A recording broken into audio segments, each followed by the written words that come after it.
Hey, everybody. Welcome back to the Divine Counsel Worldview Podcast. I'm your host, Mel. And tonight we have a guest, Scott from Blk Shp Bible Talk. He has his own YouTube channel. And I'm excited to have him on because I started watching his material. He really captured my attention with some really cool studies on the biblical dating of the Exodus. And he's got some other videos out there that really interact a lot with the Divine Counsel Worldview Podcast theme. And we're going to get into some of those. They're pretty interesting. So I look forward to this talk. So thanks for coming, Scott. We really appreciate you being here. Man, this is going to be fun. I'm looking forward to this. Yeah. You are, you got my attention with the Exodus history stuff. I love that because I'm kind of I wouldn't say I'm a history nerd. I just really enjoy it. And I like it when people like I would say the common dating has never jived with me. Mm-hmm. And there were just some things that the academics were overly dismissive of, I thought. Mm-hmm. And I thought if the Israelites were there indeed, there would have had to have been some great kind of amount of evidence for it. But we'll get into that one a little bit. Like that's kind of towards the end of the show. But I really enjoyed it. I like your hat, cool. Man. I really like Forrest Frank. His music is just so good and uplifting. And when I saw your hat, I was like, oh, I love that. Like, I haven't been to one of his concerts yet, but I want to go. I took my kids last year, and it was so fun. It was God honoring, and it was fun, and I was really impressed with how he handled himself on such a big platform.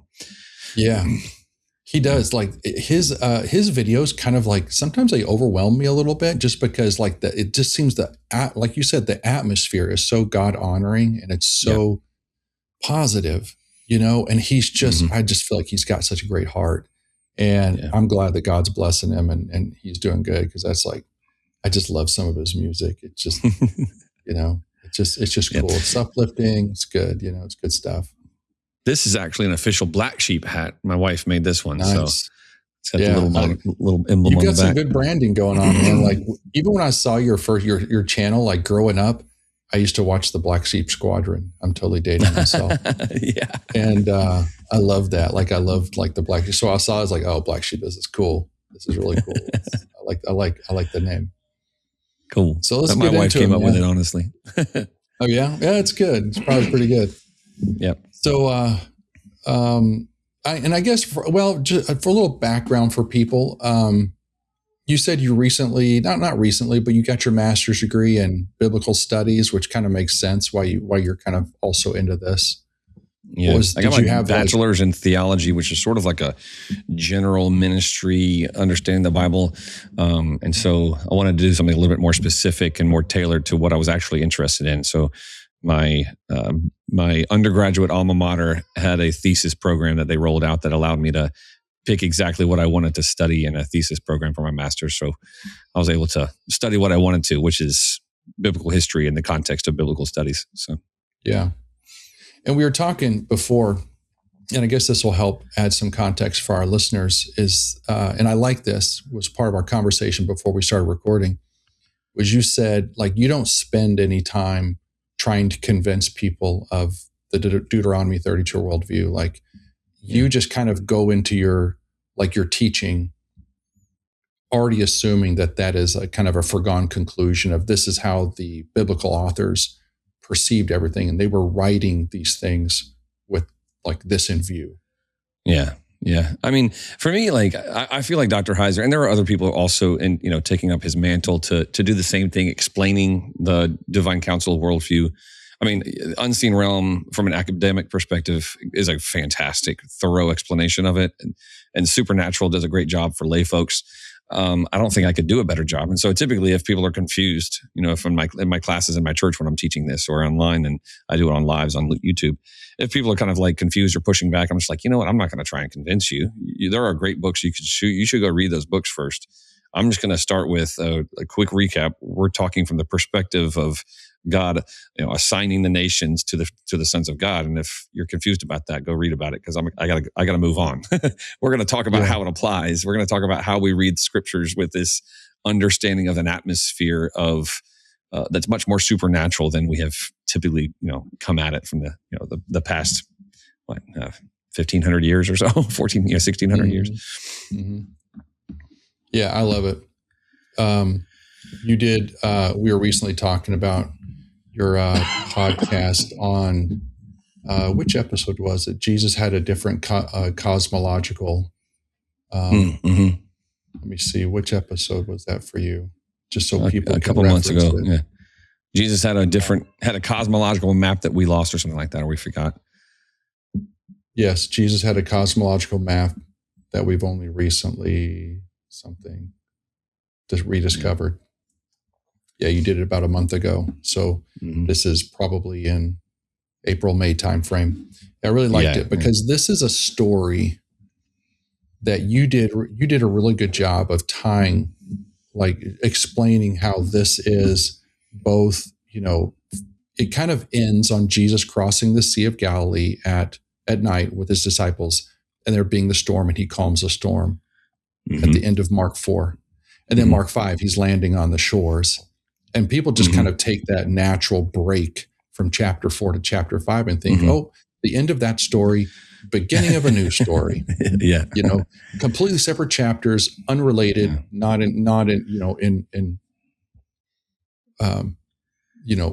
tied together. Right. So, you kind of talk about how Jesus is not merely performing miracles, that he's crossing a cosmological boundary into Bashan or the Decapolis territory. Right. Essentially confronting chaos, death, hostile spiritual geography.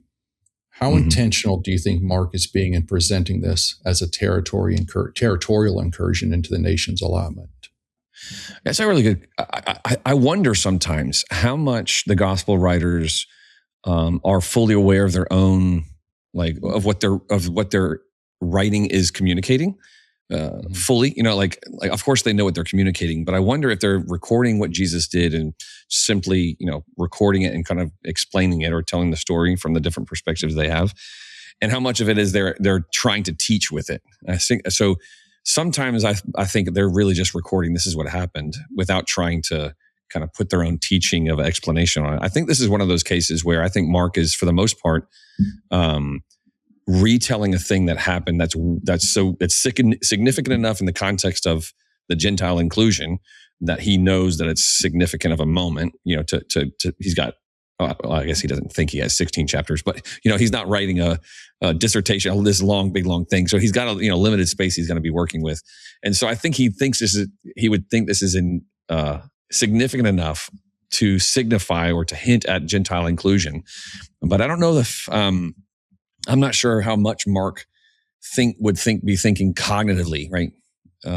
Explicitly in his mind about like this thing that we call Deuteronomy 32 or cosmological geography or cosmic geography. I think more along the lines of this is a significant moment in the future inclusion of the Gentiles, and he records it accurately. What we get from the Holy Spirit is both, of course, the Mark's intent, which is the inclusion of the Gentiles, and a full understanding of where this sits in the scope of Scripture. Like we see the hints also in the pieces. Now that's just me kind of throwing that out there. How much is Mark trying to communicate in the two? I guess the last half of 4 and the first half of 5. He may be trying to do everything, but it seems to me like if he was trying to teach a little bit more of a theological thing, then he'd probably use a little bit more like John's type of language than his. I mean, Mark moves pretty fast, and I think he's doing more of he's very to the point, a play-by-play than a theological like teaching session. So, I read, speaking of Mark and how he writes, I read somewhere that there's some things that Luke says in his writings that kind of say how he's trying to be much more detailed and authoritative in all of his facts. And some people kind of say it's kind of like he's not trying to dig at Mark, but like Mark is just overly like just the facts, ma'am, nothing else. And it was Mark is very simplistic, often considered maybe one of the earliest gospels from which the others might have based their works around. But Luke was like, I'm going to be more detailed than Mark. Like Mark just is like too simple. I'm going to give you a lot more to it. I always thought that was kind of a funny thing. Yeah. So for an audience that's already familiar with the divine counsel worldview, what do you think is the most overlooked implication of Deuteronomy 32 when it comes to the reading of the Gospels, especially Jesus' movement into the Gentile territory, the demon confrontations, and his mission to reclaim the nations? Oh, goodness. The most overlooked. I mean, I think we miss the point of the demon confrontations. I call them demonic conflict. The nature of demonic activity and conflict explodes in the Gospels. I actually did a video on this a couple of weeks ago as well. And I think people think that it's just because the writers of the Hebrew scriptures missed it or didn't see it, and so it wasn't happening. I'm like, guys, it's right there. Like he really specifically comes into contact with them as he's moving into contested territory or into enemy territory, you could say, like non-covenantal territory. Like we have no example of any demonic conflict in Jerusalem in the Gospels, right? The first demonic conflict in Jerusalem is in Acts after the fact, and these are people that are brought into the town, into Jerusalem from the outskirts, and some would say even across the Jordan, right over into the other side.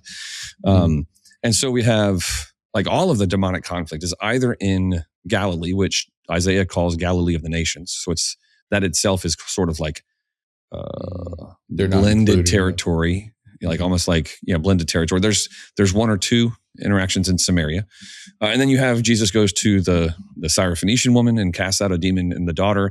He goes, of course, over to the Decapolis. He's got a couple of interactions one interaction in a Galilean synagogue. I mean, but all of the interactions are all in contested territory, with the only exception being in the book of Acts. I think Acts chapter 5 would be in Jerusalem. And even then, that's, Jerusalem then is sort of like this newly opened territory after the rejection of Jesus. And you wonder, like, is the rejection of Jesus on the cross by the Jewish people, by and large, of course, not every Hebrew at the time, but by and large, some sort of like kind of breaking of the veil or tearing of the veil, that there would be some sort of new incursion of demonic activity into Jerusalem in a place where, they hadn't been previously. Been before. Yeah. So maybe like that's one overlooked big place. Maybe like land territory boundaries came down and now it was bound to the person somehow. Right. Yeah. Like and again, that the Holy Spirit inhabits.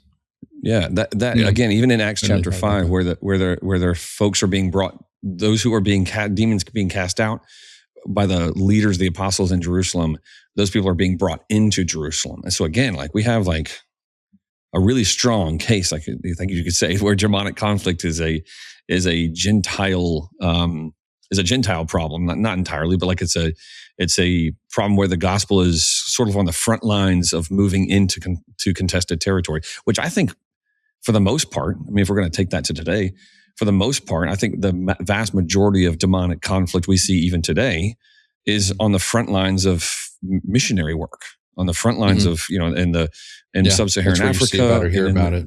Yeah, and far reaches of South America and Southeastern Asia or Southeast Asia, like where the gospel is moving into contested geographic territory, you have demonic conflict. And the same thing we starting to see in America, where there are pockets of America where there's been multiple generations now of a Christless or like post-Christian kind of like geographic area. Even in America, we see more demonic conflict as the gospel is trying to move back into those areas, even in the States. So, yeah, it's interesting. Yeah, you post some interesting things, some interesting thoughts about that, about how that would have spread and how that would have changed post Jesus, and how it would have opened up Jerusalem. I hadn't really considered the thought of Jesus hadn't really confronted anyone in Jerusalem. The interaction with the woman at Tyre Sidon, was his trip there before this one in Mark 4 and 5, going across the sea to the demoniac at Gadara. Which one was first? Do you know? I don't remember which one's first. The trip across, trip to Bashan happens in Mark 4 and then 5, and then the Syrophoenician woman outside of Sidon is in, I think, Mark 7. So he comes out of later. He comes back from Bashan. He does a little work in Galilee, and he makes like a 1-day trip. Obviously not 1 day, he's walking, but like he makes like an up and back kind of trip to Sidon to meet this Syrophoenician woman and to have this very brief interaction with her, and where she sort of like, in a way sort of like convinces him of like the coming inclusion of the Gentiles. And he's like, yes, you actually will. You're right. You actually will get the crumbs. It'll be more than crumbs, of course, in the context of how Jesus handles the multiplying of the bread, right? but he handles this interaction with the Syrophoenician woman, and the very next thing is he goes right back to Galilee. And it's like, wow, again, one of these, like, when Jesus, who is is sent to the people of Israel, goes into Gentile territory, he doesn't spend long periods of time there. It's one person, and they're even in those places, he says to them, go and tell, whereas everybody else in Israel, for the most part, he says, hold on, don't tell anybody yet. But to the demoniac and the Gadarenes, or in the Decapolis, or to the Syrophoenician woman, or to the woman at the well, right? The Samaritan woman at the well, it's go ahead and go tell. And so you have a very different type of gospel movement, even in Jesus's ministry period, when it comes to that threshold, going from non-contested territory, I guess you could say, to contested territory where the Gentiles are. Yeah, it's fascinating. Because it's like when he does that, when he breaks that territorial boundary, it's kind of like he goes in there like a laser beam, and it's like it's a very targeted visit. Is there any indications that there was any kind of spiritual resistance when he went to Sidon to visit this woman? Like, I don't remember that in the scriptures. Is there any kind of allusion to what we would consider spiritual resistance to him entering that territory? Not that I'm aware of, at least not that I remember from the passage. I mean, we could pull it up, but I don't think there's any. It'd probably jump out at us if we saw it. Right. And really the case of Jesus going to Sidon to the Syrophoenician woman is almost like a perfect mirror of Elijah going to the Sidonian widow, or the widow of Zarephath in 1 Kings chapter 19 or 17, one of those two. And it's this very similar thing where Elijah, like God tells Elijah to go to Sidon to this widow, and he goes there. And of course, Elijah is sustained through the famine that's happening in Israel during that time.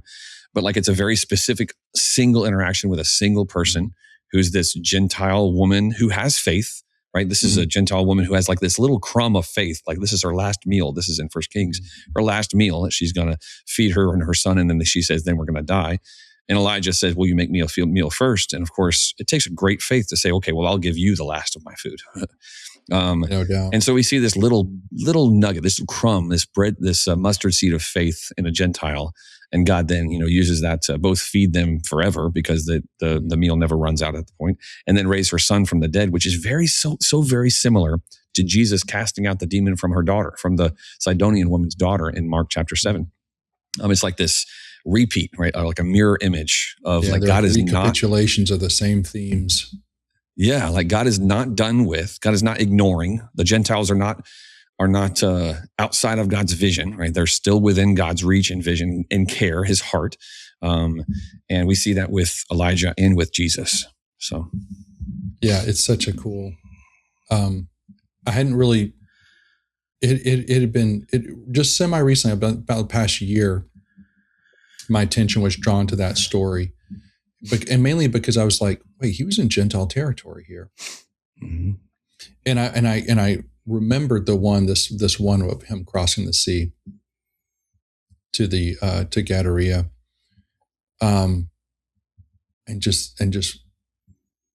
but the story with her is not anticlimactic, but it's just not as dramatic as the one, from this one. And so that kind of leads us to this question. So you described the Sea of Galilee crossing as Jesus moving through chaos waters toward Bashan, a place associated with death, serpents, Rephaim, and spiritual opposition. How much do you think modern readers miss because we read biblical geography as setting rather than theology. Oh man. I mean, one of our biggest handicaps as 21st, and me included in this, right? One of my biggest handicaps is being so literal and material minded, right? I have this, when I read the Bible, and I was taught this in college, when you look at the geography of something, you're looking at the setting. You're treating it like literature, right? So we were taught to treat it like literature. And so when it says Jesus crosses the sea overnight and the next day he's in Decapolis, okay, I'm like getting a picture of how long did he spend on the boat, and maybe the culture of the people in the Decapolis, and maybe the Roman presence of oppression. It's like all these other things that are not spiritual, right? Mm-hmm. That are not cosmic geography whatsoever. Like this whole concept of that there would be anything cosmic or spiritual related to a physical location is just not on my radar. We miss that God does specific things, and God is himself even associated with geography in a way that is supposed to tell us something about it, right? I mean, like over and over in the Old Testament, as an example, over and over in the Old Testament, we're told that God comes from or comes down from Seir, or the mountains of Seir, or the Mount Paran, or Teman, or Edom, or Midian. Like this comes from the south, right? My help comes from the south. And it's an over and over thing that God comes from this place. And we kind of read past it like it's poetic language. Like, oh, well, it's just kind of like saying, it's a metaphor for power, or it's a metaphor from the high place. And it's like, well, it's not. What if it's not? What if the biblical writers aren't trying to write poetry? They're not trying to use word pictures. What if they actually believed that God has a home, a place that he typically will come from or come down to and meet and then come from to his people, and that place shares a geography with the place that Moses met him at, and the place that Job heard from God in the whirlwind there in Uz, and the place where Jethro is living and worshiping God and discovers the truth about who God is, because, from what he's done in the Exodus. Like, it has a place, and God has a place that he comes from, and that's okay. Like, there's nothing woo woo about it, right? It's okay. So anyway, I rant a little bit sometimes. I apologize, but it's once you see it, once you kind of realize that it's there, it's hard to unsee, and it feels like I was, sort of intentionally shrouded from that for a long time, and it kind of gets my. But once you have that backdrop of like the chaos or the sea and the wilderness are images of chaos. Yeah, And when he's basically crossing the ocean, he's crossing the Sea of Galilee, and that storm comes up. That storm has supernatural elements that, I think a lot of modern readers just aren't tracking. Yeah. Yeah. I mean, we have, again, this is like this 21st century, 20th century, whatever, scientific post-enlightenment, we'll call it. It's been a while. It's not just us. Several generations now. We tend to think of ancients as being more primitive, less intelligent, less aware of the truth of creation kind of stuff, right? Like we're more, we wouldn't say we're more evolved, but we're kind of more evolved. We know about science. They didn't know about science. And silly, primitive people that would think that God or Satan or some cosmic spiritual power would cause a storm. But the people on Jonah's boat, for example, like those Gentiles on Jonah's boat, and he's headed west when he should be going east, they were absolutely convinced that there was a spiritual problem that is the cause of the physical storm. And they were absolutely right. Like, that's the crazy thing. Like, they were actually right. And so when they toss everything overboard, and then Jonah's like, hold on, guys, I'm the problem. They're like, okay, you're going overboard too. And then the storm stops for them. And like the story then picks up with Jonah and the big fish. But like, for them, not only were they like superstitious about it, but their superstition was absolutely correct. And so when you fast forward, not that many years, honestly, from Jonah to the Gospels, you get to the disciples on a boat crossing at night, and there's a storm that kicks up that I'd imagine that for fishermen would have been a severe enough storm that they were afraid for their lives. I mean, I used to live on a boat for a while, right? I lived on a boat for about a year, traveled around and stuff with my family. And there were plenty of storms that didn't bother me at all. I go through a storm, it's like, yeah, this is just waves. And people that were on the boat with us or whatever, they were kind of nervous. I'm like, I know what my boat can handle. People who live and work on boats, they know what their boats can handle. And so if this storm came up on Galilee, in the Sea of Galilee, and it scared the disciples enough that they thought that they were going to die, and they were shocked at Jesus who could speak to such a storm and calm it so immediately, that they would not just ask the question of like, what is he capable of, but what kind of man is this? Like they're like questioning, we don't even know the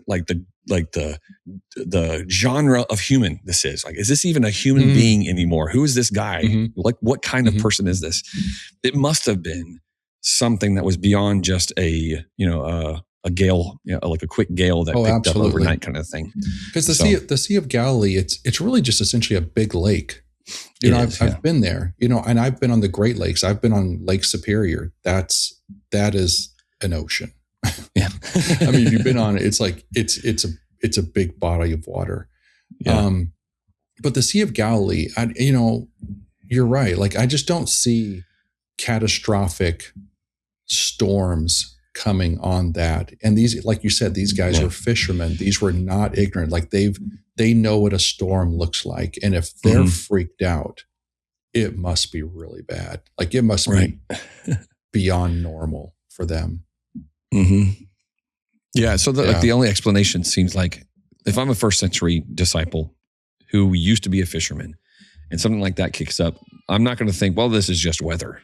Like they don't have meteorologists that explain to them. They have other explanations, and there's no reason to think that their explanations are better than our explanations simply because we have satellites and they had only a cosmological view. I think the point is really more than anything that a scientific point of view on things like weather or geography or age of the earth or whatever it might apply to acts as like this shroud of an excuse to ignore the spiritual side. Not that meteorology is a fake, like weather doesn't exist. I think that's also silly, right? I've heard people say that all science is the devil's work, and whatever they say is obviously like some lie of the devil. I'm like, whoa. Like, it's okay. We can trust meteorology, that weather is a real thing, but we can also understand that there are princes and powers of the air in this place that can work in the weather, right? That can work in and move weather. We see that like the story of Job, for example. A lot of people miss that, like, his family was killed because of a sudden wind that crashed the house on top of his family. A whirlwind or something. It was like there was a sudden rushing wind, and all of his livestock were killed by fiery hail. Like we miss this, right? We think back to the story. We're like, oh, well, they had the Sabaean and the Chaldean raiders, and that's what was the problem.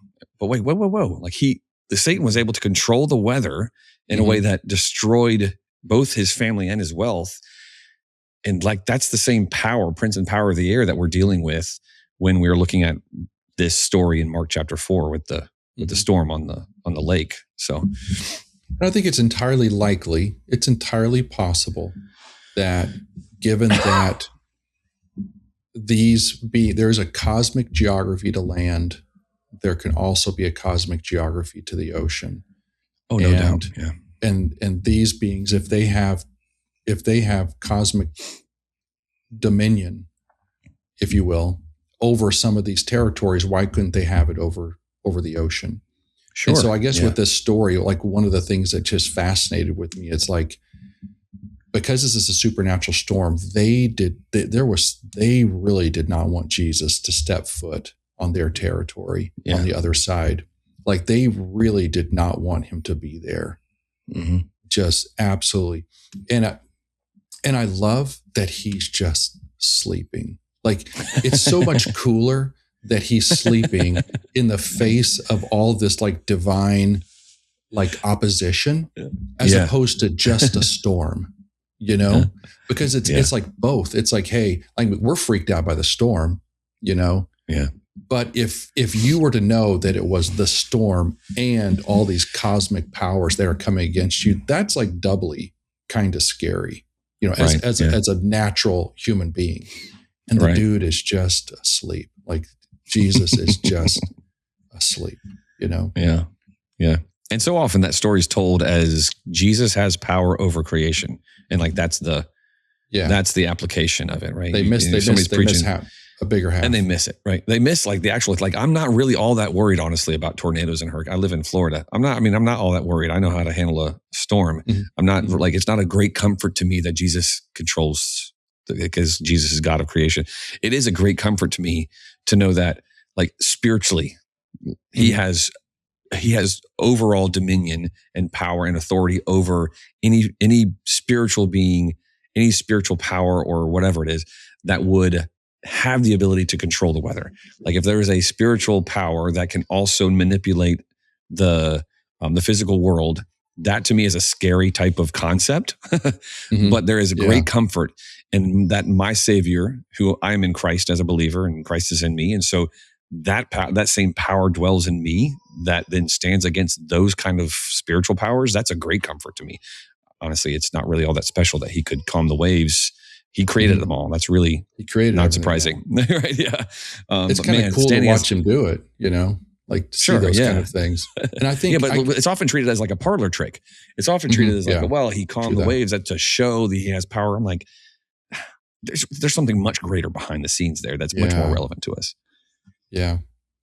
I mean, it's basically that he is, and I liked in your video how you talk about the word choice that he used of regarding peace be still. That word peace, when he said it, like in the English language, we just kind of miss it, but it's like the same word that was used whenever he called out demons, whenever like there was demons that were exorcised from people or called out. He used that same word. The same word he used to calm the seas is the same word he used to call demons out of people.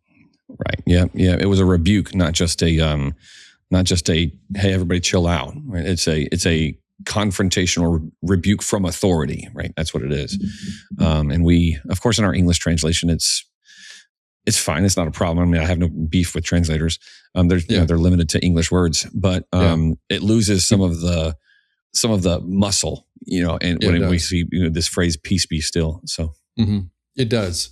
There's a couple words and phrases in the Bible that's like I don't have a beef with the authors either. I think it's just our lack of context in maybe the English language, and maybe how we use phrasing in our vernacular. It's just like even the word meek.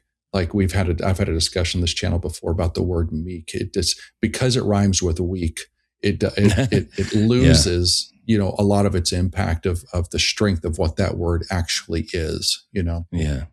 But I really liked how you tied that into his usage of that word. I can't remember the name of the Greek word that was used there. But it was really, the audience can go and listen to his video. It does a great job of it. Yeah. In your reading of Legion, the demons recognize Jesus as the Son of the Most High God in Gentile territory. Why is that title so significant in light of like this whole Deuteronomy 32 and the allotment of the nations? Yeah, so there's a hint in the Old Testament. Okay, so there's the obvious at face value of Most High God is a term that is comparative, right? You only would call someone the Most High God if there were other gods that he is above. Right? You wouldn't say like that's a good distinction. Like I'm not the Most High Father in my family. I'm just Dad, right? I'm just the only father in my family. You're the only right? one. There's no, you're not one among many. Right? There's no one competing with me. There's no one that might get the moniker, father other than me. Yeah. So if you just even the simple phrase of Most High God, wherever it's used in Scripture, of course, in the case of the Legion calling him that, and that's not the only demon that calls him, Most High, or Son of the Most High, but like that at face value says, okay, there's some kind of something to the idea of other gods, little g gods, right? That God, our God, Yahweh, would be the Most High amongst whatever collection or group or whatever you might call it.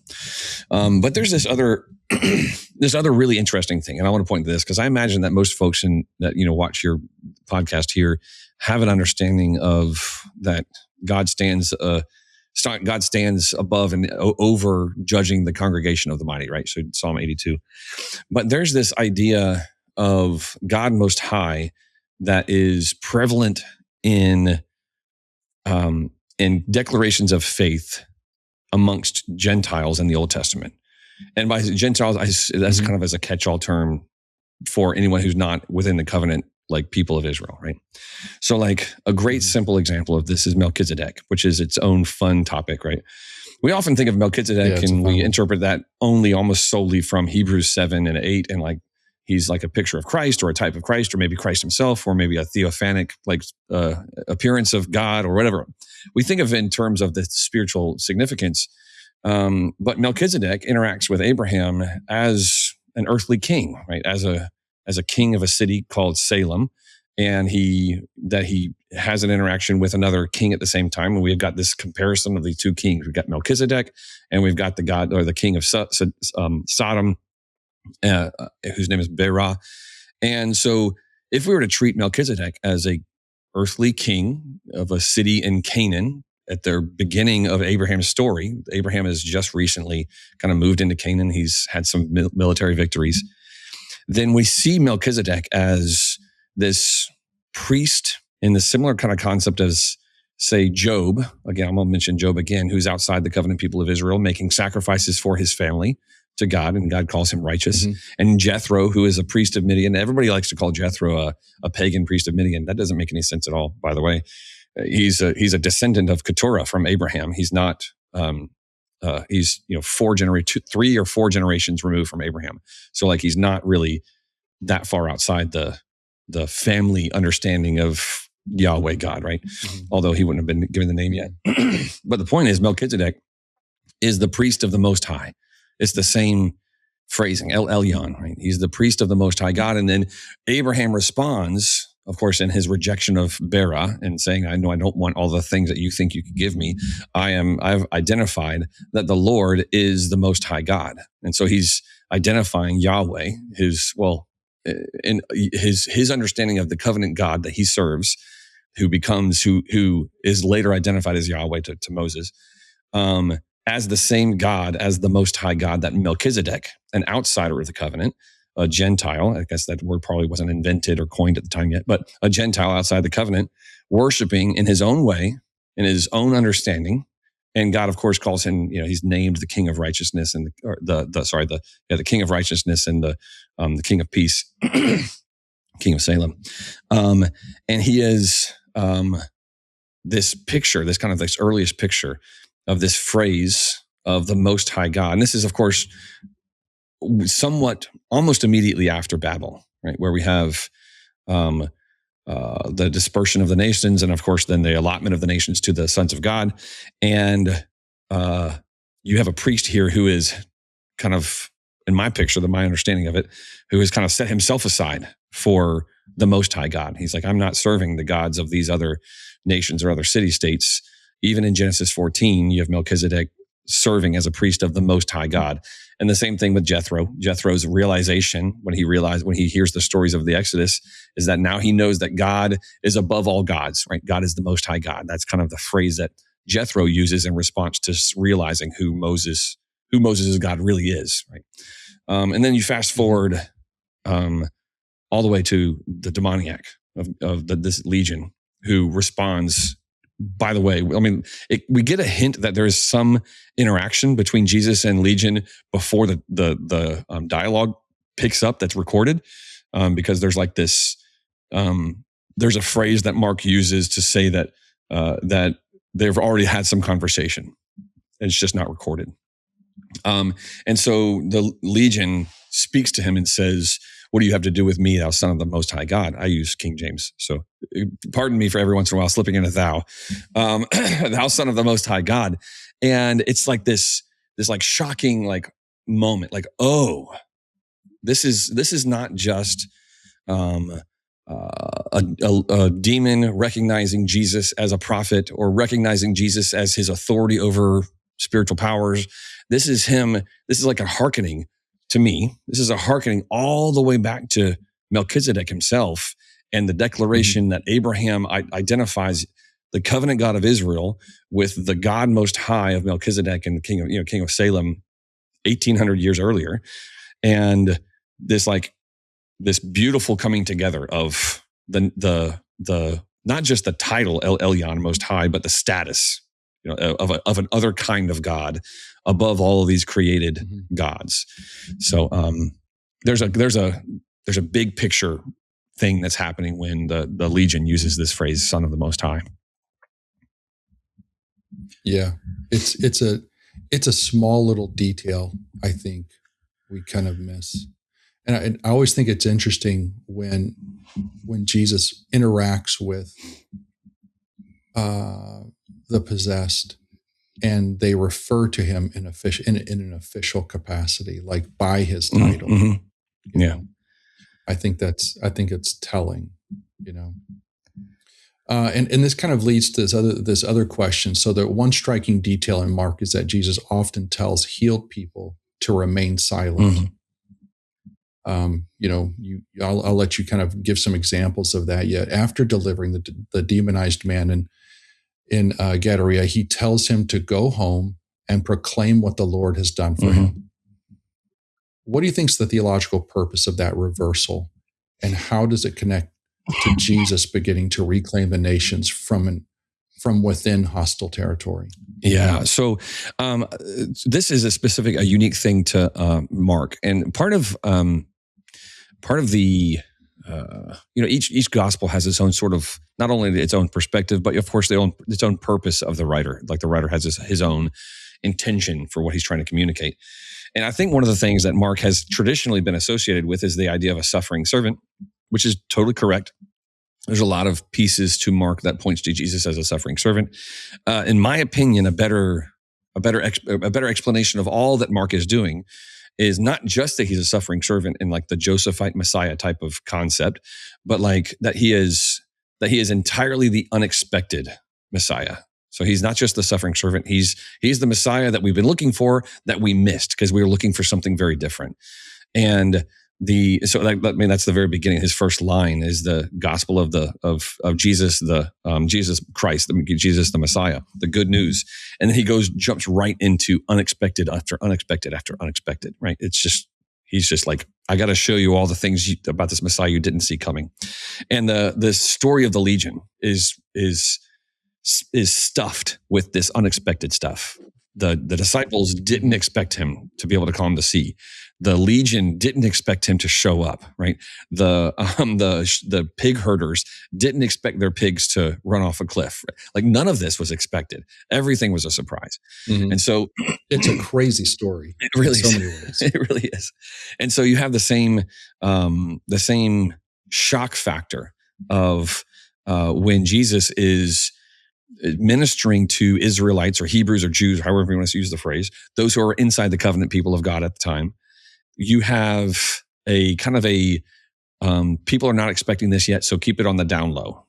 Like never tell anybody ever, but right now my time has not yet come. I've still got more work to do ministry-wise here for the Jewish people. So like the man who's healed at the pool of Siloam, for example, he says, go, just keep it to yourself, but take up your mat and go. And but where there is, again, this incursion into contested territory, cosmically geographic contested territory, however you want to say that, there is an openness with the gospel. And the only thing I can point to, my only explanation, there may be a better academic explanation or scholarly explanation for this, but essentially that Jesus's mission is to the people of Israel, and his ministry is to the people of Israel within the covenant people, I should say. And so when he does interact outside of that, there's a different set of rules. Right? There's an inclusion of the Gentiles coming. Go ahead and tell people, because I'm not going to be going and telling them. Like I'm staying here. I came to tell you to do a thing here. You go tell them, because I'm leaving again to go back to where I came from, to my people. And of course, we see that there is really fertile ground and readiness for the gospel when Paul leaves the safety of covenant space or covenant dirt, and he goes into foreign dirt. And there's a readiness of a hunger for the gospel when he arrives, and he finds lots of opportunity to relate the Messiah of the Jewish people and how that Jewish Messiah is available to everyone.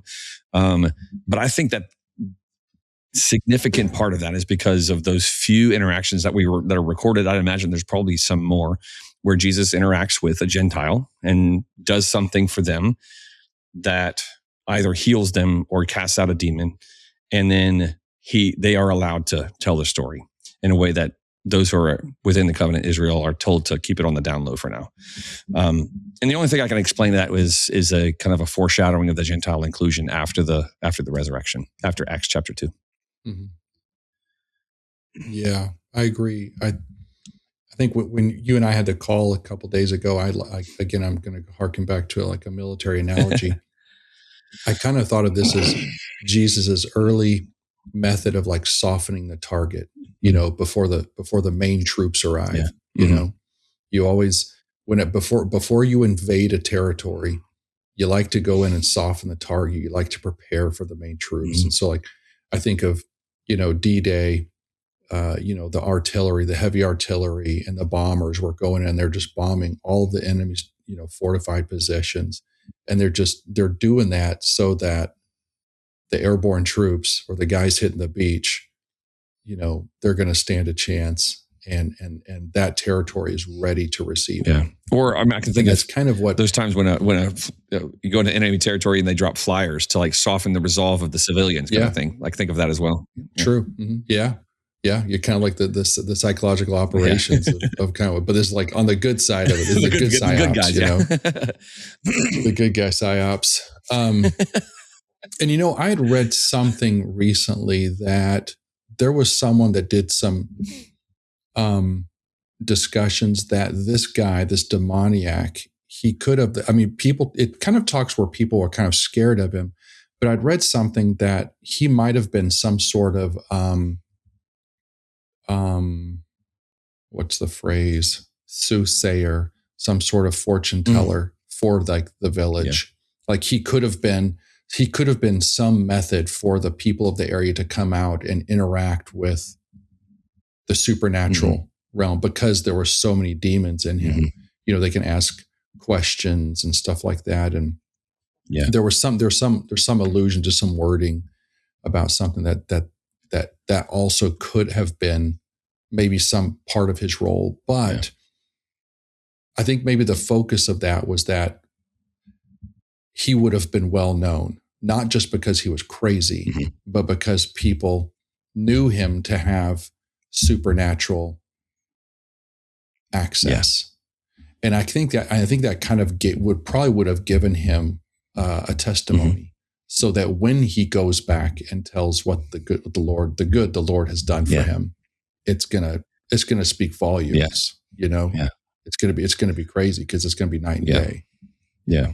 I've heard that that's why they would have him in chains instead of just, executing him or something like that they would have had to try to keep him in chains. But there's also something spiritual, and I don't know exactly, I could probably do some more research on this. I don't know exactly how much Canaanite leftover there would be still in that particular region after the Greeks have come through and the Romans have come through, and this is a long time later. But there's something to his presence in the tombs that goes back to the legend of the Rephaim themselves, right? So the Rephaim legend, beyond the biblical mention of the Rephaim as like giants, like the last of the Rephaim, like Og of Bashan, last of the Rephaim kind of people. There's also this piece of the Rephaim being not just giants, but also the shades of the dead, and the Rephaim dwelling in tombs, in cemeteries, and the ability to access those Rephaim or those dead giants or those dead warriors, dead kings in their tombs by dwelling in the tombs of the cemeteries. And again, I don't know how much of this would be left over after 800 or maybe 900 years in that particular region, but there is regional lore connecting the presence of or dwelling in tombs and cemeteries, laying on and sleeping on grave sites with a connection to, my apologies, with a connection to the dead. And so there's an old Canaanite, I wouldn't say mythology, old Canaanite lore, I'll call it like that, that connects grave dwelling or tomb dwelling, cemetery dwelling with a connection to the dead. So when we see Jesus shows up and he comes out of the cemetery, he's dwelling in the tombs. That's one of the kind of the light bulbs that goes off, the alarm bells that goes off for me, is this Rephaim lore that goes all the way back to the Ugaritic people, of Rephaim and soothsaying with the dead. So, yeah, it's interesting. It's kind of another one of those details we don't quite pick up on unless you know the cultural background, backdrop with all of it. There's so much. Yeah, there's so much going on with that story. We've spent so much time talking about it. I just still love that story. It's one of my favorites. Yeah. I kind of want to pivot now to some, like your Exodus video, the one that kind of really got me onto you, because I think a lot of people will kind of enjoy this. And this is actually a topic I did talk about with Mike Heiser back in the day. I was just going through my emails. Let me see. And I have an email from him from April of 2016. And I guess we'll get into it later, but he sent me 3 academic articles that I bet you've probably interacted with.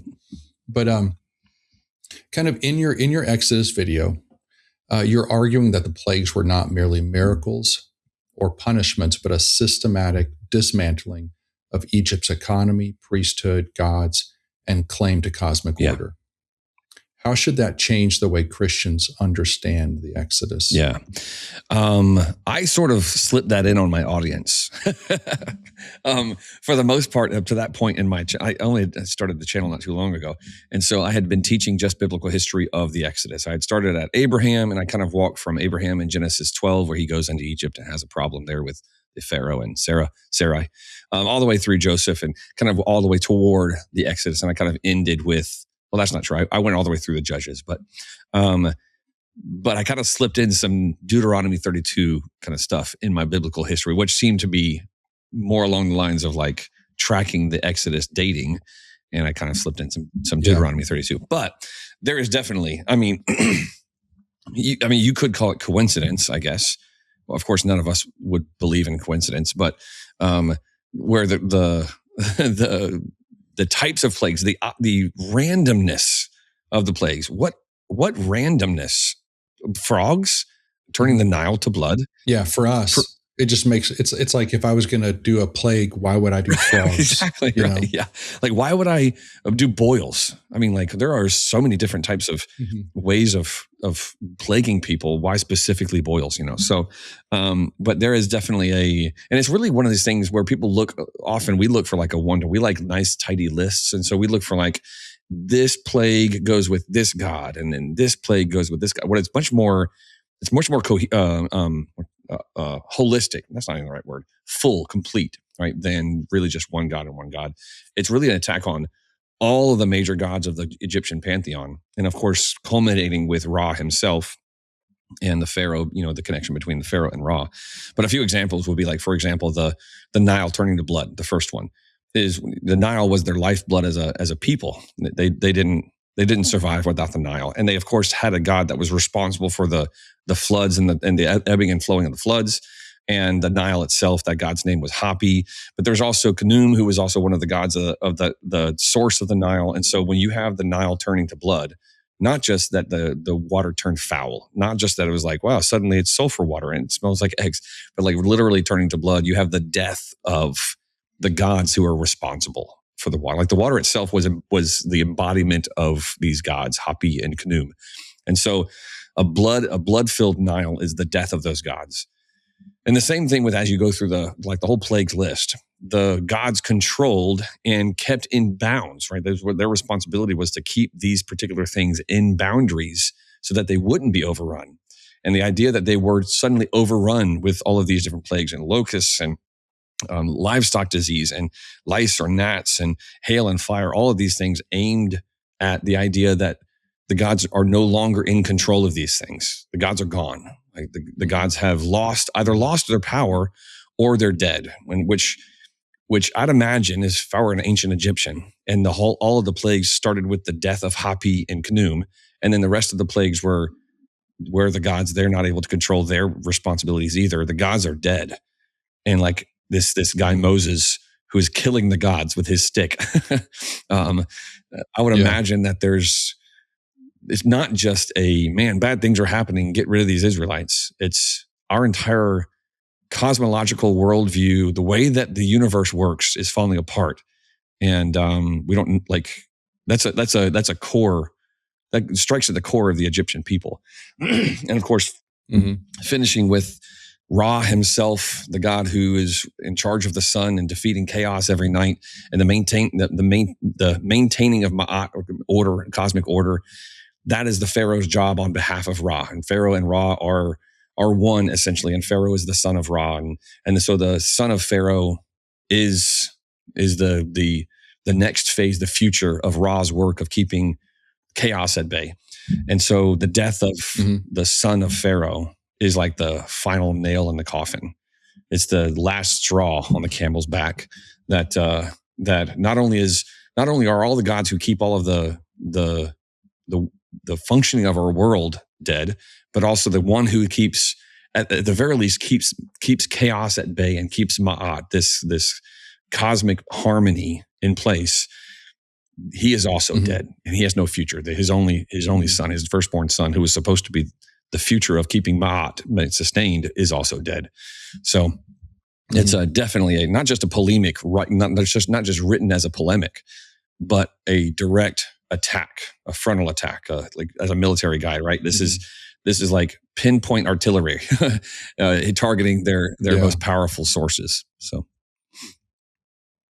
well, and I imagine it's to defeat those gods, remove them, but I imagine it is just as much, if not more so, for the Israelites who have been there for 400 years, and in captivity for a long time, because they have no religious, like liturgical or cult type structure for worship. That hasn't been set up yet. Yeah.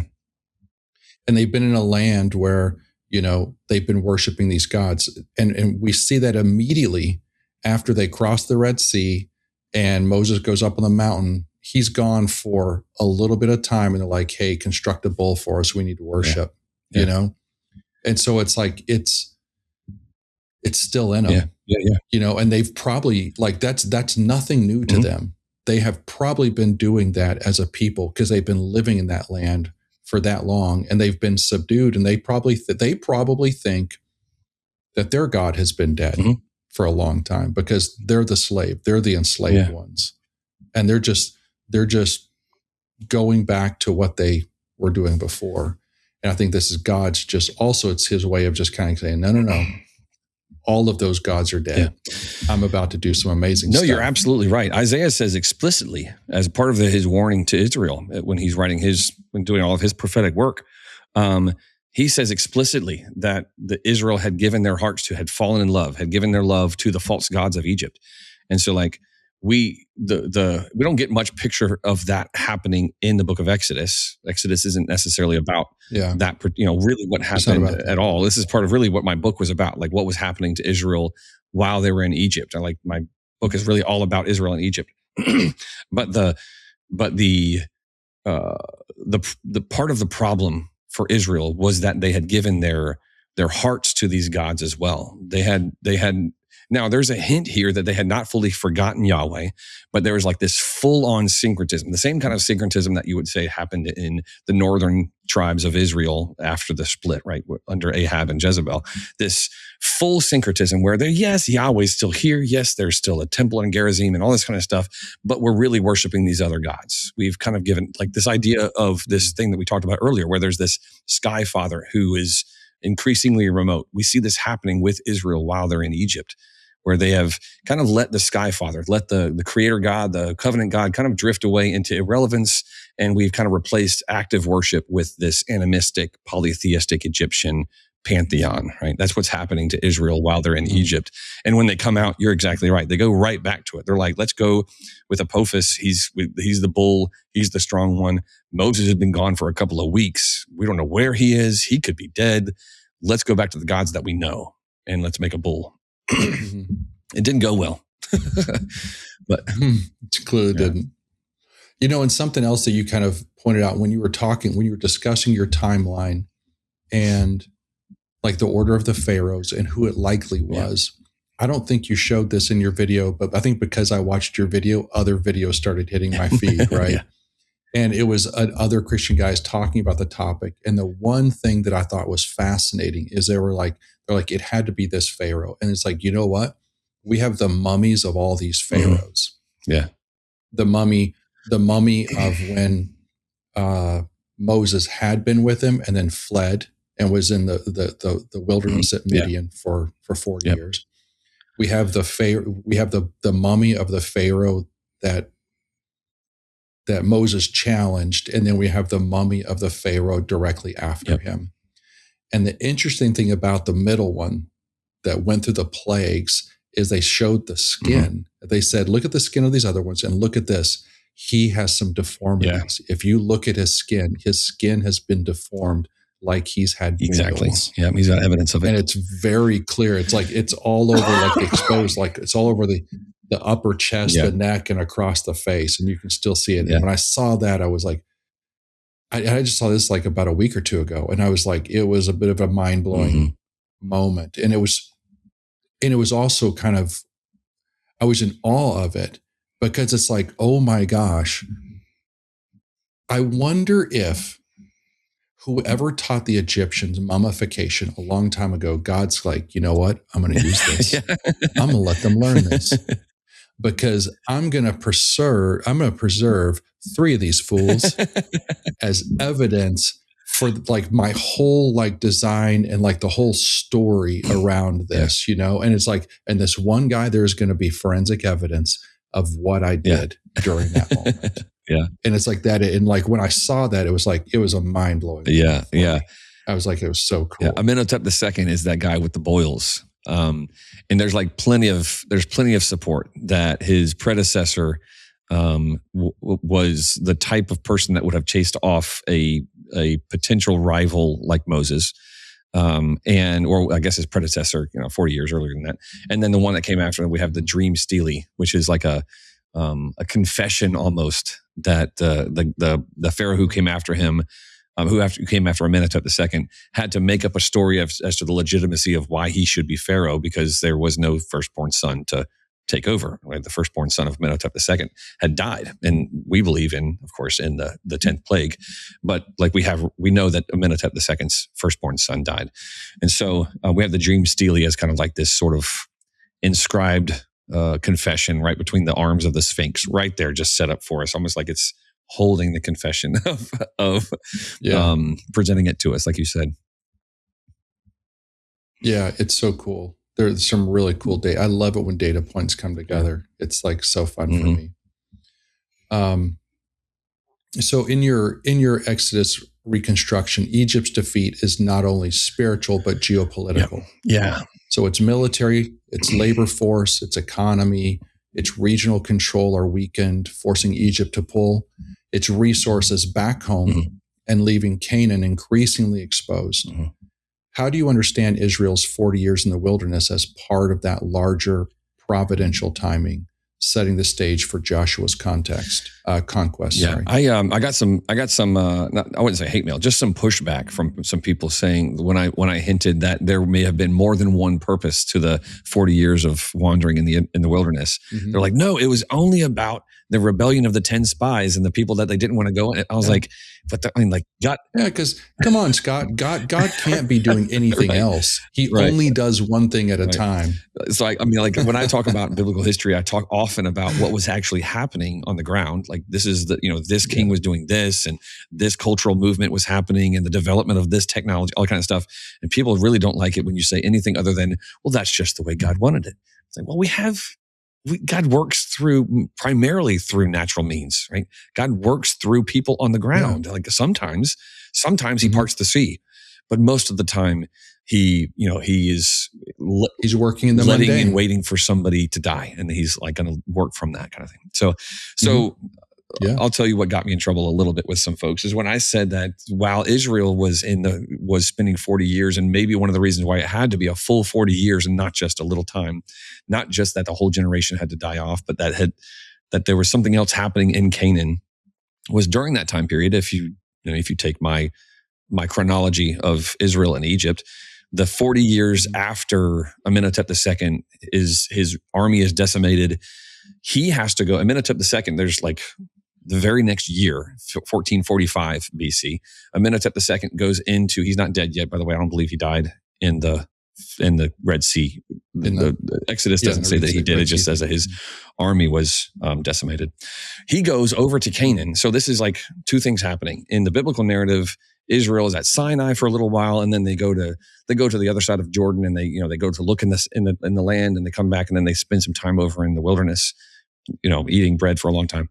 And at that time, Amenhotep, in the early years, Amenhotep goes over into Canaan, and he brings back 113,000 slaves out of nowhere, right? This massive migration of slaves from his lands. He's the king regent, I guess you could say, sort of the lands of Canaan. All the city-states of the area were vassal kings. And so he didn't have to do much conquering. He could kind of move in and say, I'm going to take these people. So he kind of goes in, he does some conquering, and he takes some people, but he doesn't have a big military. He goes in, takes some people, and I believe in my book, I say that he is replenishing his lost labor force. He loses hundreds of thousands of workers, potentially up to more than that if you're talking about a full 3 million people, mixed multitude leaving Goshen. But he at least brings back 113,000, a very specific number. We have this on the I think it's the Merneptah stele. I may be misremembering that. It's correct in my book. I just don't remember exactly. I think it's the Merneptah stele, but it's Amenhotep II bringing back a bunch of slaves to replace his labor force. And we also see Amenhotep II was called the sportsman king. He was this guy that was like the great warrior, adept at, like, there's inscriptions and paintings and like carvings of him on the back of a chariot because he loved to be in with his military, conquering and conquesting. And from 1445 BC, there is not a single other conquest beyond bringing back slaves. And even that, he went to his own lands to get the slaves. He doesn't go down into Cush or Ethiopia. He doesn't go up into Syria. He doesn't go east over to Babylon. There's no more conquesting for Amenhotep II. And then he dies a few years later, not very long later. And of course, the only explanation for this is that he lost his taste for conquest, which is odd to suddenly lose your taste for conquest when you are the warrior king of Egypt, or he doesn't have the military power to do it anymore. And so we see actually... Well, he doesn't even have the economical logistical power. He's lost his workforce to even afford to even rebuild a major military power. Right. And of course we have the fire and hail that did a lot of damage, and you lose all of the plagues that took out so much of the economic power of Egypt. Mm-hmm. But then we see over that course of the next 40 years, and really stretching into all the way from 1445 or 1446, all the way until 1177 BC, which is the full final collapse of the Bronze Age era, right? The Bronze Age, the late Bronze Age collapse. We see a consistent diminishment of Egypt's power. There was a small period of time, actually, during Ramses the Great, his reign, where Egypt takes this like big kind of like leap in military power just for a short time, and then it goes back down until it gets to the end of the late Bronze Age. But starting with Amenhotep II, Egypt's influence over the land of Canaan steadily diminishes to the point where they were almost irrelevant, especially in the highlands of Canaan, which is where we know where the conquest primarily took place. They ended up staying over to the coast and the coastal highways and maintaining their trade routes, but they were almost entirely non-existent in the highlands of Canaan by the time Israel is done with their 40 years of discipline. So God's doing two things. God, I think, is capable of moving the geopolitics of the ancient Near East to allow for a weakened, softened Canaan, and also bringing discipline to the Israelites and getting rid of a faithless nation, faithless generation, to bring in the nation under Caleb and Joshua to take Canaan. But it's both happening at the same time, is what is kind of my point. Yeah, I thought it was really interesting, and you kind of mentioned how, and it makes sense. It makes total sense when you are a world power like this, and you have experienced cataclysmic collapse, and in your power hub, and you've lost your military, your economy is decimated, your workforce is gone. it would make sense that all of the power that you have projected outward to kind of keep the empire in order, just like the Romans of Jesus' day, they had extended power to kind of maintain control. And they basically, I'm sure at this time, he's like, hey, we need to bring up all of our troops home. Like I need the troops that are out in the Levant. I need the troops that are on these other areas. I need to bring them back. Like, let's keep a few on the trade routes to keep things coming in and going out. But the bulk of the power, I need it back here just to maintain control of the home front. Yeah. Which that left a power vacuum, which kind of made way for, the Philistines. And is this around the time where it says the Amorites, their sins had become full essentially at the same time? The iniquity of the Amorites. The iniquity of Amorites. It's interesting because I hadn't really considered that the additional aspect of the consolidation of Egypt's projection of power and consolidating it back to Egypt just because of all this. And wasn't there some mention of his son? I think you were just talking about this earlier. When he comes into power, he basically has to make some statement that kind of alludes to like, I was the firstborn. I'm the second. I'm the second, but I'm the favorite. Yeah. That's the dream stele from Tutmos III. So he writes this story kind of recounting a dream that the gods had given him, the divine commission to be Pharaoh. And it's sort of like, you ever, like the phrase, thou dost protest too much, like you're kind of over explaining your claim to the throne. And it's really it's obviously in the way, especially the like place where it's situated between the paws of the Sphinx. It's like this, trying to make the case, everybody, hey, I'm legitimate. I promise I am. Like you don't have to do that if you're the firstborn son. If you are the one who was born to be Pharaoh, you don't have to make a dream that it happened. The same thing was for Hatshepsut. She did the same kind of thing where she claimed divine empowerment to be Pharaoh once her co-regenthood with Tutmos II had ended. She claimed the same kind of thing. She claimed a dream, like a divine bestowing of the pharaohship to her.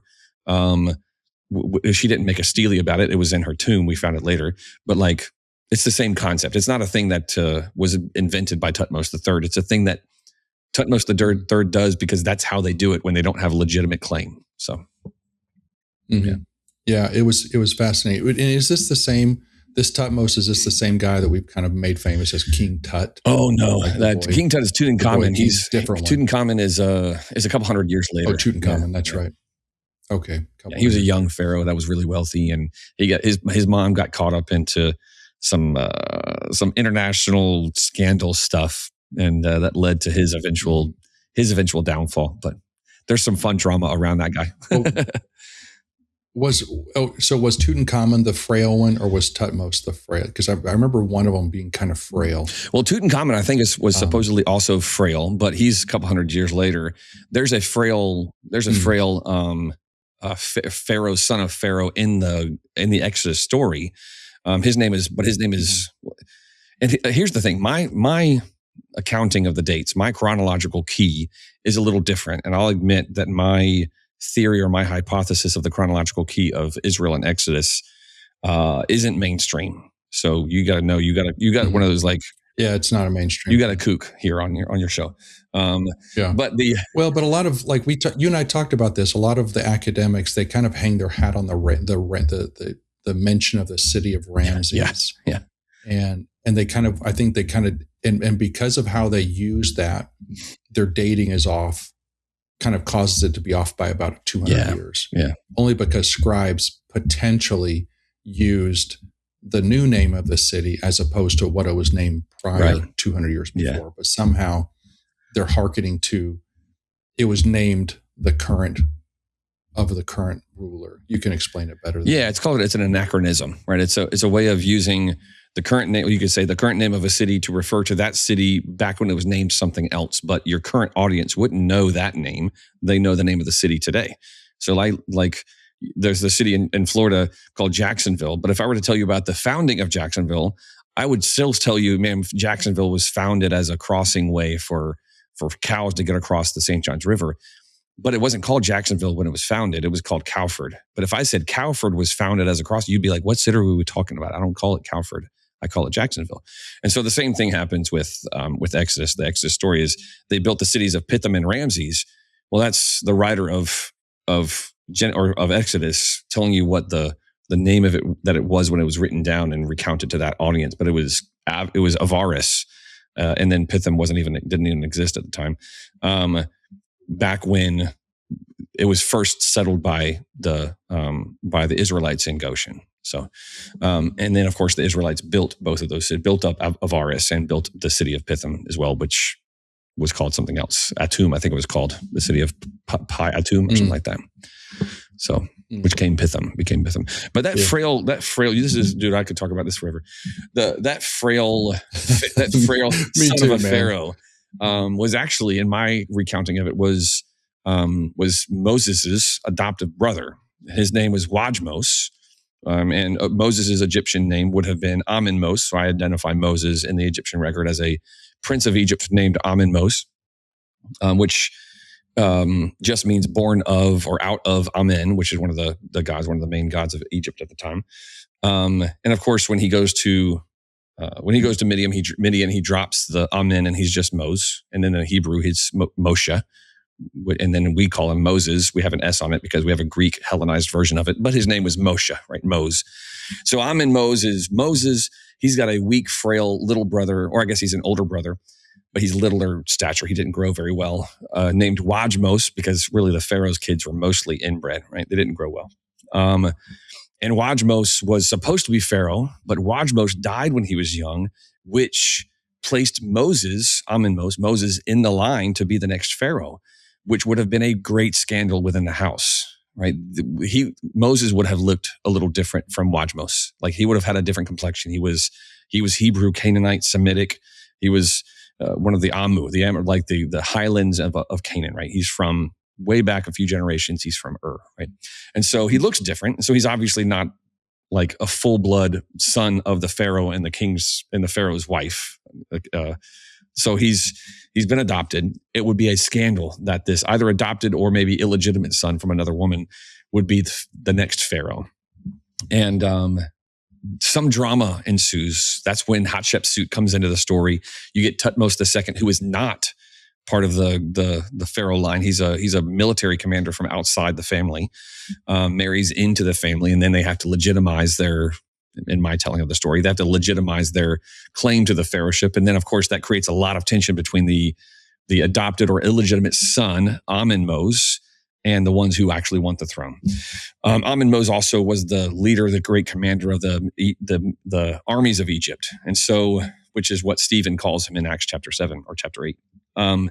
So anyway, the archaeological record really does show us a family where Moses fits as Amenmos into the chronological key there with just exactly the motivation of the royal family to one small misstep of Amenmos, and we need to figure out how to get rid of him, which makes sense for why he would need to run, even though he's royal family, and killing an Egyptian, even for a royal, would be something you could sweep. Sweep it under the rug if you really needed to. Yeah, they could sweep it under the rug, but it's like they just needed an excuse to get rid of him. And this was it. Exactly. Yep.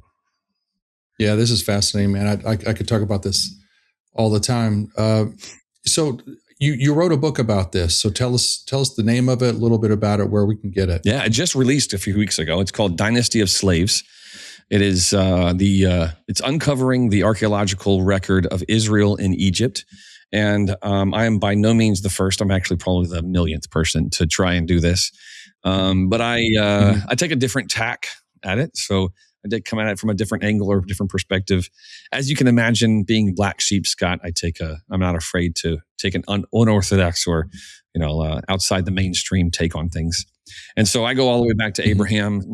First of all, I take a early view, early Exodus chronology, which would put the Exodus at 1446. And then that kind of I go from there. So if the Exodus is 1446 BC, let's start lining up the kind of the pieces, and see who in the Egyptian record looks like they have the same characteristics as the people in the biblical story. So I go all the way back to Abraham, and I identify Abraham as a specific person who's painted on the wall of a tomb in Beni Hassan, the tomb of Khnumhotep II. And there's a painting there. His name is, the guy is identified as Abisha the Amu, which is to say the Abisha the Amorite, or the hill country, or the shepherd king. Abisha, his name means my father is king, or my father is exalted to king. And we know that Abram's name means my father is exalted. There's a lot of similarity there between the Hebrew version of Abram, and the Akkadian version of Abisha. And then of course there's an entourage of people there where Abraham and his family seems like they would have fit that perfectly when they come into Egypt in Genesis chapter 12. And the dating of the mural in Beni Hassan of Abisha the Amu, it dates within 5 years of when Abraham would have entered Egypt in Genesis 12. And so also like the location of the tomb in Beni Hassan is more south than typical. And so the idea is that, well, during that time period, the Pharaoh was not up in Memphis, which is the later home of the Pharaoh. He was down in Thebes still. So when Abraham comes into Egypt, he enters through the way of Horus, or the way later called the way of the Philistines, crosses over the big wall that's there, and then he starts coming south before he crosses over the Nile. And he would have interacted with the governor of this region called Khnumhotep II. Khnumhotep would have considered it a great honor to receive this guy who's on his way to talk to the Pharaoh. Well, I received him first, so he paints it on his wall of his tomb, or has it painted, on his behalf after he dies, on Abraham's way down to Thebes, which is at the upper Nile, which is in the south. And so my second chapter is Abraham, and kind of explains all of the connections between this Abisha the Amu on the wall of Beni Hassan and Abram. And then it goes from there and identify Joseph in the archaeological record as one of the Hyksos kings, one of those people that are called the Hekakshet, the rulers of foreign lands, or the shepherd kings. One of the things that makes me a little different is I do take a short sojourn view of Israel and Egypt. And so I hold to the Septuagint timeline of Israel and Egypt, which is also the same timeline that Paul the Apostle holds in Galatians chapter 3. And so my timeline of Israel and Egypt is 215 years, so not 400 or 430 years, which is typically the traditional view, which is understandable. But the Septuagint and Paul say 215. I'm a big fan of Paul. Like I think Paul was more than just another apostle. I believe that he had some kind of unique understanding. He had logic of the first order.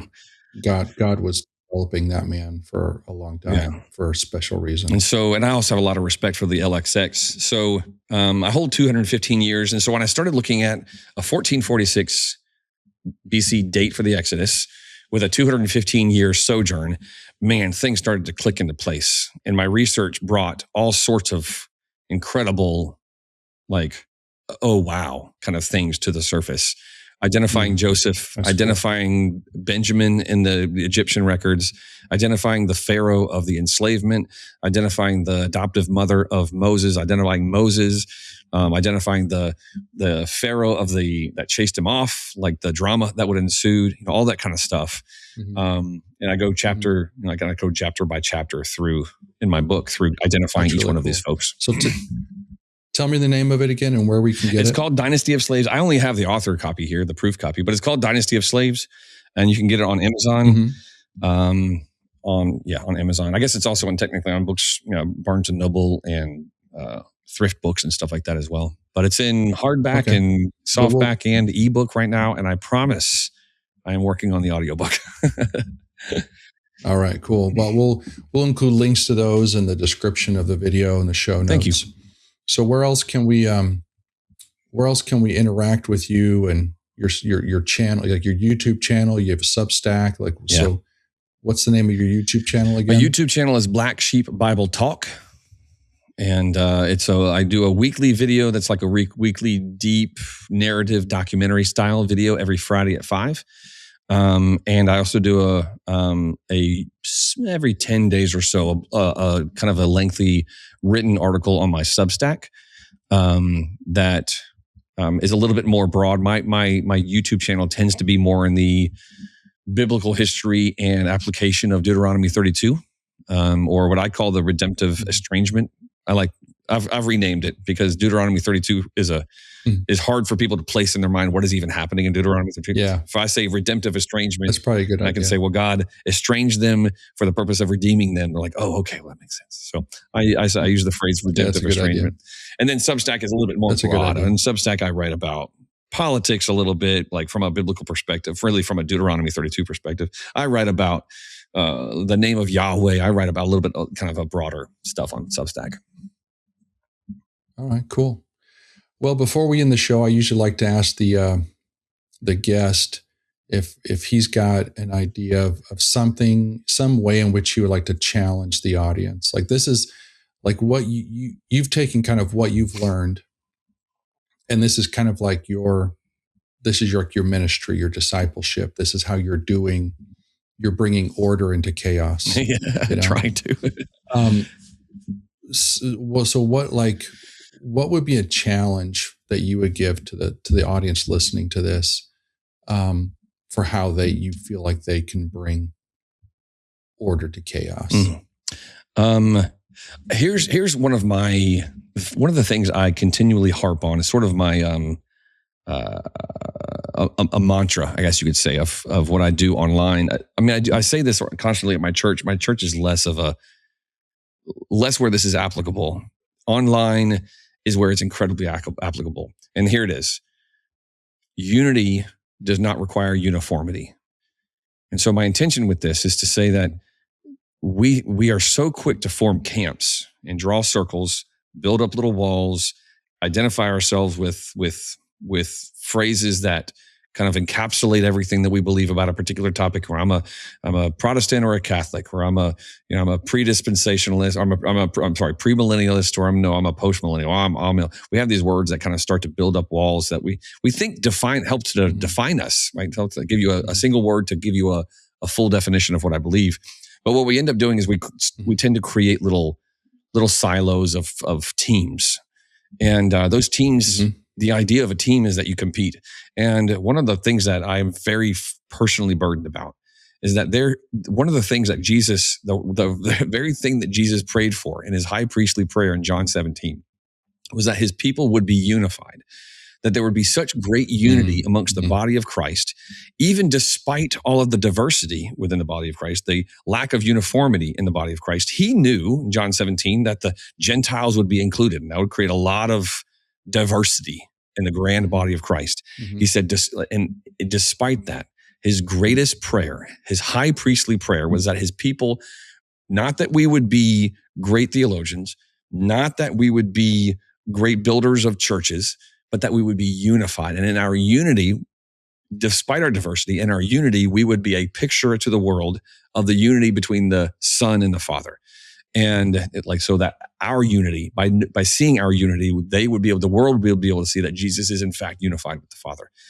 And man, a burden of mine is how much division exists within the body of Christ, creating enemies out of people. We probably agree on 98% of all the things we believe, and we're going to allow this little nuance of eschatology, or this nuance of biblical history, or the timing of the flood, or the how old is the earth. It's like these things divide Christianity, divide the body of Christ. Mm-hmm. And my challenge to everybody that's listening is to seek unity, even without uniformity. That's okay. Allow for diversity of thought within the body of Christ, as long as we all understand that who Christ is and that we are in fact a part of the body of Christ. We can have unity. We can work together, not just to say, well, you believe what you're going to believe, I'm going to believe what I'm going to believe, and we're going to go our separate ways, but actual unity, right? Actual, I love my brothers who disagree with me kind of unity. So, that's great, man. I apprate that. That's a good word. I get a little preachy on that one. No, you should. I think that's kind of what the stuff we need to hear. We've talked about that. I harp on tribalism, often with this. Like we like our tribes just like we like our football teams. Right. Yeah. So. I very much in agreement with you. Well, thank you so much, Scott, for coming on the show. We really appreciate it. Really had a fun time talking with you. Hope to have you back. I understand that we're going to see you at the conference in October. Yeah. So that'll be cool. If some of you guys want to come and interact with Scott, I'm sure go over to his YouTube channel, check it out. Look at some of the videos we talked about today. You're going to learn a lot. I really enjoyed his stuff. Thanks again, Man, Scott. Mel, thanks for having me, buddy. Everyone, thanks for joining us. Yeah, thank you.